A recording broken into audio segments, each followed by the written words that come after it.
Assalamualaikum warahmatullahi wabarakatuh.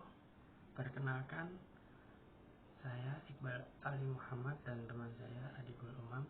Kami dari kelompok 5 akan mempresentasikan materi tafsir bi al-Mansur dan bi al-Ra'i. Kami akan menjelaskan beberapa subbab di materi ini.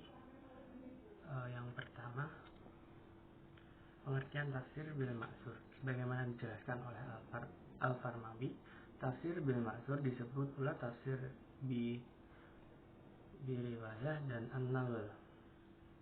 Adalah penafsiran yang berdasarkan pada penjelasan Al-Quran itu sendiri, penjelasan Rasul, penjelasan para sahabat melalui ijtihad dan aqwan tabi'in.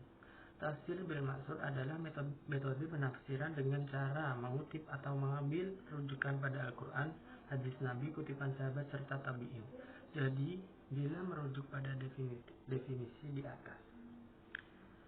Kedua, otoritas yang menjadi sumber penafsiran.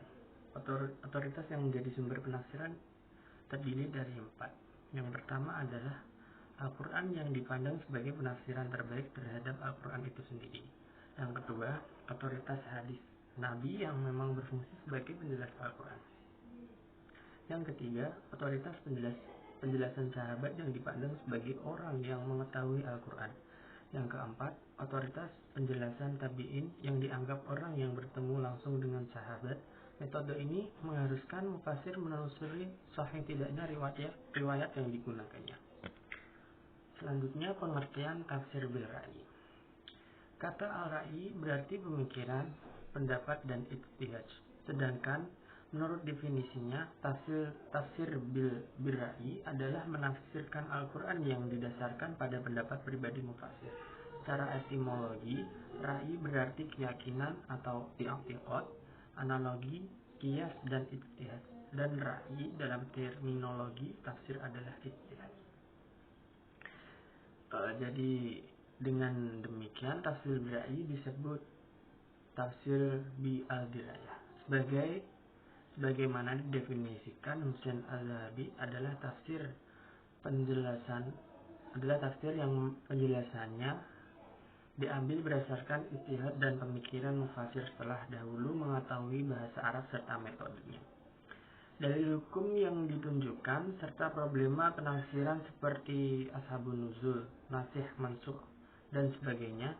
Sedangkan menurut Al-Farmawi adalah menafsirkan Al-Quran dengan ijtihad setelah terlebih dahulu mengetahui kosakata bahasa Arab ketika digunakan berbicara beserta muatan-muatan artinya. Untuk menafsirkan Al-Quran dan fan ijtihad, mufasir pun dibantu oleh syair jahiliyah, asbabun nuzul, nasikh mansukh sebagai dijelaskan tentang syarat-syarat menjadi mufasir. Yang selanjutnya, perbedaan tafsir bil maksur dan tafsir bil ra'i. Tafsir bil maksur, tafsir ini merupakan salah satu jenis penafsiran yang muncul pertama kali dalam sejarah hasanah intelektual Islam. Sekali terjadi perbedaan pendapat dalam produk-produk penafsirannya, sebagian besar perbedaan yang ditemukan adalah pada aspek pemahaman redaksional terhadap ayat Al-Quran. Relativitas ini disebabkan relativitas kualitas intelektual sahabat dalam memahami ayat-ayat Al-Quran tersebut, sehingga wajar ditemukan perbedaan. Sebagai sebuah contoh, dalam mabahits fi ulum Al-Quran, seorang mufasir pada masa itu mengungkapkan maksud sebuah kata dengan redaksi yang berbeda dengan redaksi mufasir yang lain, dan masing-masing redaksi itu menunjukkan makna yang juga berbeda, namun maksud semuanya adalah sama. Seperti penafsiran terhadap kata sirat al-mustaqim. Sebagian menafsirkan sebagai Al-Quran dan sebagian yang lain menafsirkan dengan Islam. Kedua tafsiran ini berbeda namun senada, karena Islam didasari oleh Al-Quran. Hanya saja masing-masing penafsiran itu menggunakan sifat yang tidak digunakan oleh yang lain. Selanjutnya, tafsir bil ra'i. Tafsir bil ra'i muncul sebagai sebuah jenis tafsir pada periode akhir pertumbuhan tafsir bil maksur, sebagai periode awal perkembangan tafsir. Pada masa ini, Islam semakin maju dan berkembang, maka berkembanglah berbagai mazhab dan aliran dan aliran di kalangan umat Islam. Masing-masing golongan berusaha meyakinkan umat dalam rangka mengembangkan paham mereka. Tafsir bil ra'yi. Untuk maksud tersebut, mereka mencari ayat-ayat Al-Quran dan hadis Nabi, lalu mereka tafsirkan sesuai keyakinan yang mereka anut. Meskipun telah terdapat upaya sebagai muslim yang menunjukkan bahwa mereka telah melakukan penafsiran dengan ijtihad, khususnya pada zaman sahabat tabi'in sebagai tonggak munculnya ijtihad, namun tidak menutup kemungkinan bahwa sejak zaman Nabi, benih-benih tafsir bil ra'yi telah tumbuh di kalangan umat Islam. Dalam beberapa literatur disebutkan bahwa sebenarnya tafsir bil ra'yi tidak semata-mata didasarkan penalaran akal. Dengan mengabaikan sumber-sumber riwayat serta mutlak akan tetap lebih selektif terhadap riwayat tersebut.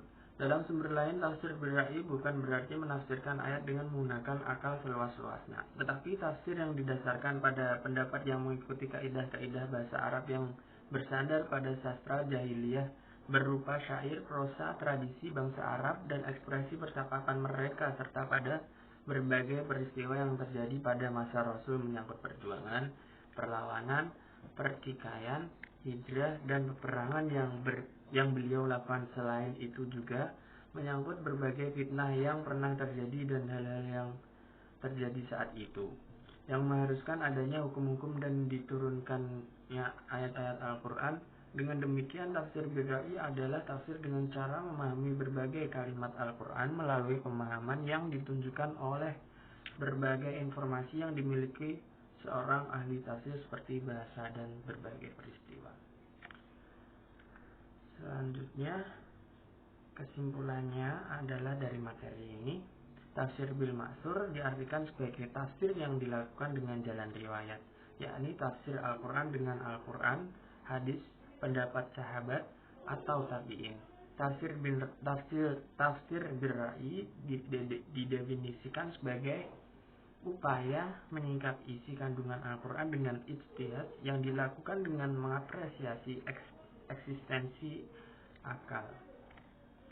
Sekian dari kelompok kami. Kalau ada salah mohon dimaafkan. Wabillahi taufiq wal hidayah. Wassalamualaikum warahmatullahi wabarakatuh.